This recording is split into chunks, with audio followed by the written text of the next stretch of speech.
Da, Vesna, nalazim se u pres centru gde su konferenciju za novinare sazvale srpske krave, nezadovoljne tretmanom i odnosom prema produktima njihovog rada. Podršku iz prvih redova pružaju im srpske svinje i pilići, koje su mediji prošlih godina takođe optuživali. Tako je. I nas za ptičji grip.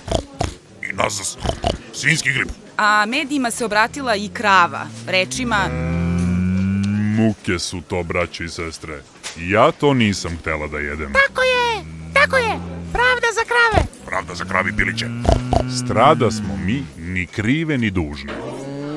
Mustre ste vi jedne. Nas niko nije mogao da natera da jedemo ono što nećemo. Upravo ste čuli obraćanje krave iz Srednjeg Banata, čije mleko po rezultatima nije zaraženo. Ma nećeš ti meni da pričaš, ko tebi Ko daje? vam je kriv što ste se zarazili? I kako to obično biva u Srbiji, ni krave ne mogu da se slože, a svima je sudbina ista. Ceo život ih za vime vuku. Ljudi, polako, dođi, Jovan, dođi vamo.